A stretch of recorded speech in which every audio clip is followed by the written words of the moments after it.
मैं डॉक्टर पुष्पा कुमारी, assistant professor, स्नातकोत्तर हिंदी विभाग, SM महाविद्यालय भागलपुर बिहार में कार्यरत हूँ। आज मैं स्नातकोत्तर हिंदी चतुर्थ सेमेस्टर के विद्यार्थियों को उनके पत्र 13 के इकाई 5 के अंतर्गत आए बाहामुनि कविता, जो निर्मला पुतुल की कविता है, उसका सारांश समझेंगे, उसकी समीक्षा पर विचार विमर्श करेंगे। बाहामुनि कविता की समीक्षा अथवा विशेषताएं। दुनिया की आधी आबादी कहे जाने वाली स्त्री जाति हमारे देश में परंपरागत रूप से हाशिए का जीवन जीने के लिए बाध्य है। वर्तमान में चल रहे अनेक विमर्शों में स्त्री विमर्श द्वारा उनकी अस्मिता एवं अस्तित्व, उनके संघर्ष एवं पहचान को तलाशती कवित्री निर्मला पुतुल की कविता बाहामुनि आदिवासी स्त्री समाज की वास्तविकता को ऐसे प्रस्तुत कर रही है जैसे उस जीवन को निर्मला पुतुल जी ने स्वयं जिया है। पुरुष मानसिकता से स्वयं को मुक्त करने के संघर्ष के बीच बाहामुनि के दैनिक संघर्ष को, उसके परिश्रम के परिणाम को तथा दोनों के बीच उत्पन्न अंतर विरोध में आदिवासी स्त्री की यथार्थ स्थिति का आकलन है निर्मला पुतुल की रचना बाहामुनि। हम जानते हैं कि अंग्रेजों के आगमन से पूर्व आदिवासी समाज में सभी कार्य स्त्री और पुरुष समान रूप से करते थे। संपत्ति का अधिकार समान होता था। वह उनके आगमन के पश्चात संपत्ति के अधिकार से स्त्रियों को वंचित रखने तथा पुरुष वर्चस्व की दृष्टि से उन्हें हल चलाने, घर का छप्पड़ छाने तथा तीर धनुष चलाने जैसे कामों से वर्जित कर दिया गया। आदिवासी स्त्री एक ओर बाजारवाद के कारण मुख्य धारा के समाज से शोषित है, तो दूसरी ओर स्त्री होने के कारण अपने ही समाज में शोषित है। इस दोहरे शोषण के दर्द में भी वह अपनी अस्मिता और अस्तित्व को नहीं भूलना चाहती है। नगाड़े की चोट पर निर्मला पुतुल जी ने इस अन्याय का विरोध किया है। वह अपने समाज की स्त्रियों के साथ हो रहे अन्याय को बखूबी पहचाना है। आजादी के इतने वर्षों बाद भी यह आदिवासी समाज, उसमें भी स्त्री आदिवासी, राष्ट्र की मुख्य धारा में शामिल नहीं हो पाई है। राजनीति और बाजार ने उनकी असुरक्षा को तीव्रतर ही किया है। विकास के नाम पर बाहामुनि जैसी आदिवासी स्त्रियों के श्रम का पूंजीवादी व्यवस्था द्वारा शोषण एवं दमन को पुतुल जी ने बड़े सटीक ढंग से उकेरा। कवित्री इस सामाजिक अन्याय के विरोध में मुखर स्वर से आवाज उठाती है और आदिवासी स्त्री समाज को आगाह करते हुए कहती है कि यह जो देश विकसित हो रहा है, यह तुम्हारे ही श्रम का प्रतिफल है। जिन हाथों से तुम पत्तल बनाती हो, वह हाथ भले ही अपने निर्मित पत्तलों से हजारों का पेट भरते हैं, किंतु तुम स्वयं अपना पेट भरने में असमर्थ हो। जब हजारों का पेट भरने के बाद भी अपना पेट नहीं भरा जा सकता, अर्थात भर पेट भोजन प्राप्त नहीं हो सकता, तो ऐसे श्रमशील व्यक्तित्व के प्रति हुए अन्याय को नजरअंदाज नहीं किया जा सकता है। अगर ऐसा किया जा रहा है तो इसके उत्तर में नहीं आएगा, क्योंकि वास्तविकता ठीक इसका उल्टा है।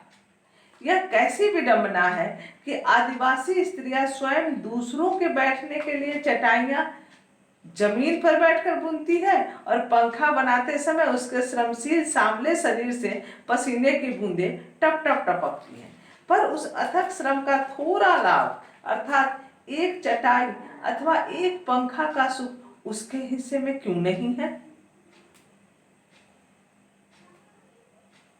उसके श्रम तो इस सभ्य समाज को पसंद है, किंतु श्रम साधन शरीर नहीं।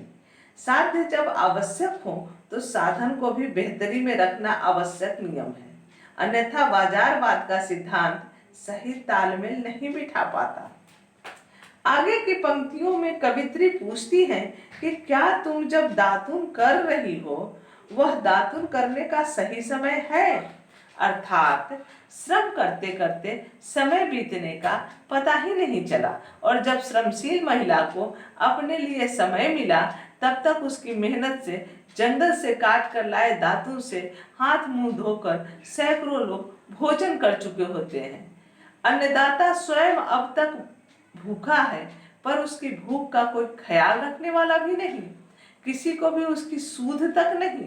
कवित्री कहती है कि जिन घरों के लिए तुम सफाई का साधन झाड़ू निर्मित करती हो, उन्हीं साफ सुथरे घरों की गंदगी तुम्हारे घर में प्रवेश करती है। तुम्हारी बस्तियों को वह मलिन करके चले जाते हैं। जिनके लिए तुम उनकी जिंदगी को सजाने, संवारने, निखारने का साधन हो, तुम्हारी बदकिस्मती का लेख वही लिखते हैं। आगे कवित्री सचेत करते हुए बाहामुनि रूपी आदिवासी स्त्रियों को कहती है कि तुम लोग कितनी भोली हो, मासूम हो।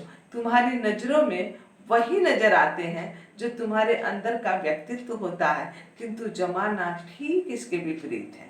तुम्हारे सोचने और तुम्हारे श्रम पर फलने फूलने वाले सभ्य समाज की सोच में बहुत अंतर है। वे तुम्हारे श्रम का गलत फायदा उठाते हैं, यहाँ तक कि फायदा उठाने के बाद तुम्हारी ओर कृतज्ञ नजरों से एक बार देखते भी नहीं। तुम्हें तो इस जमाने के दांव पेच समझ में ही नहीं आते। इस जमाने के ऊबड़ खाबड़ अर्थात खाने और दिखाने के दांत के अलग अलग रूप तुम्हारी समझ से परे हैं।